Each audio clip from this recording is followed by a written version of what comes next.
Hello, my name is Gwendal Junot. I'm a PhD student at the University of Rennes. Today, I will present you joint work with my PhD advisor, Olivier Barret, Benoît Combal, and Gunther Musbacher.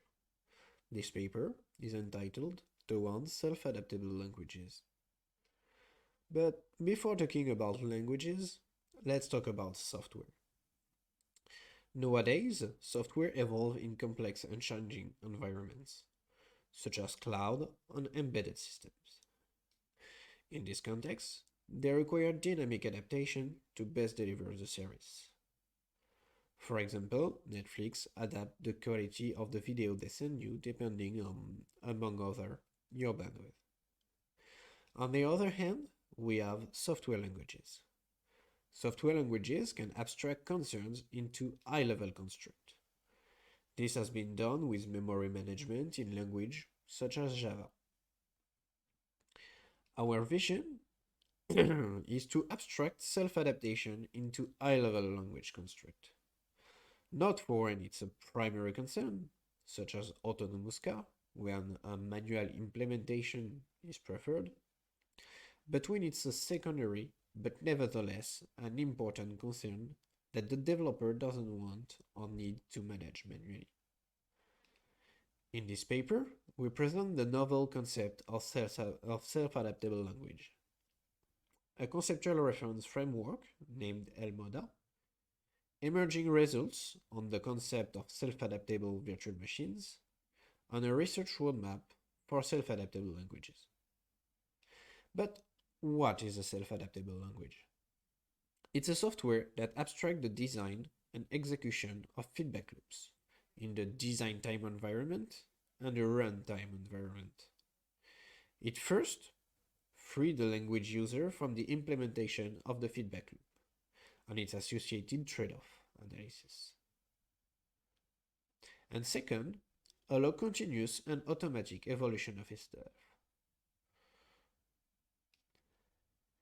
As a conceptual framework for self-adaptable languages, we propose L-MODA for languages, models, and data. L-MODA involves language specifications, system specifications, data from the development environment, and data from the running software and associated language runtime. L-MODA depicts two feedback loops. First, the runtime feedback loops that use runtime data, the system specification, and the language specification to adapt the semantics of the language.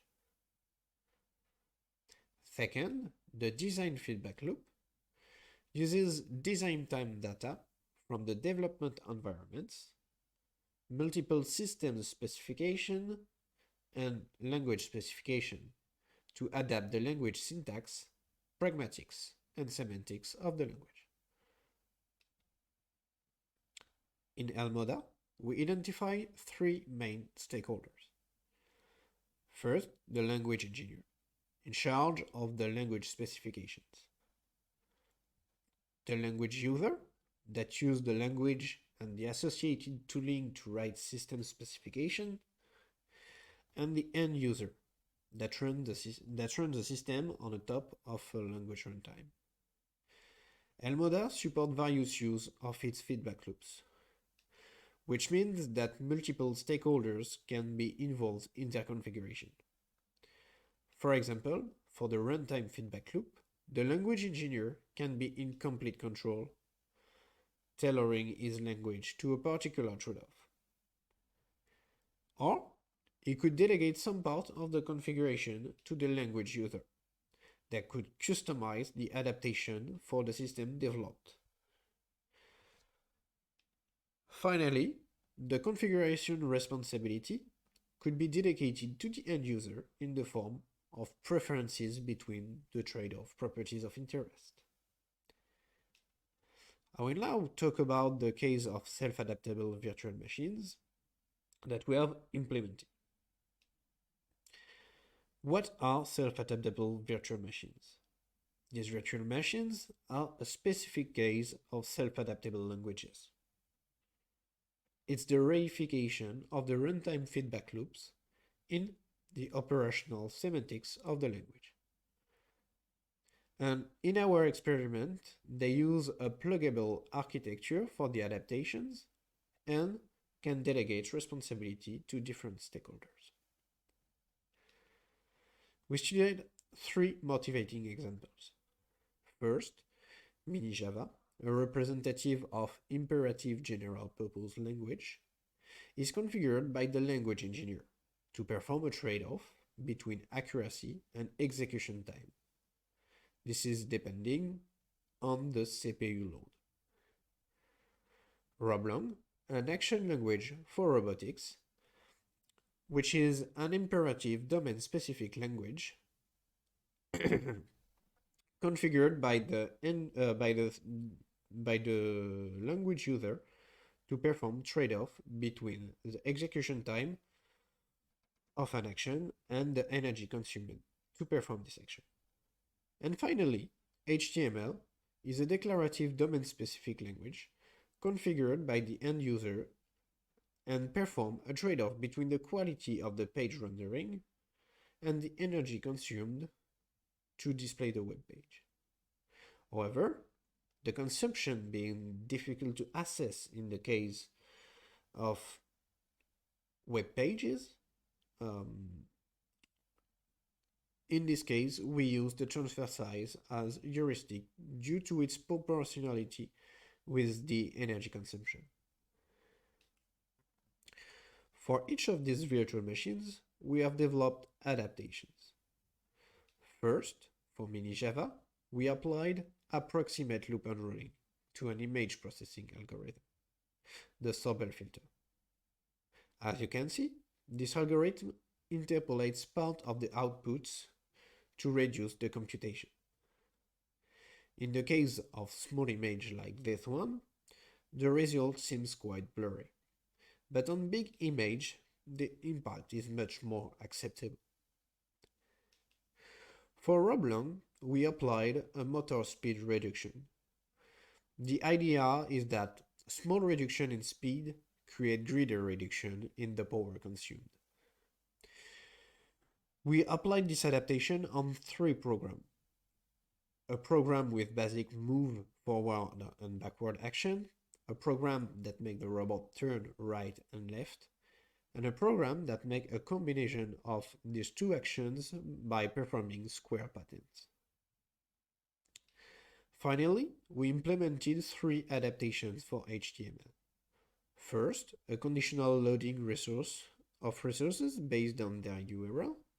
Second, a perforation of the HTML lists. And third, image degradation. We applied this adaptation to the top 100 websites, but unfortunately, only 45 were still usable after the more aggressive adaptations. For example, on the left, you can see the normal search result page for Amazon. And now, it's the result after the adapted version. It's still fully usable, but is less beautiful. We first evaluated the relevance of the proposed adaptation. In short, we have good results, but we have noticeable performance overhead, difficulties to deal with the diversity of programs that are oblivious of the self-adaptive nature of the virtual machines. It's the case for the HTML virtual machine. And we lack of control of what can or cannot do an adaptation. Basically, an adaptation can break the language runtime. If we look at Mini-Java, Mini-Java reduces its execution time by correctly reducing the number of computation depending on the CPU load. But we can see that we have an overhead that emphasizes the need for an efficient implementation of this adaptive system.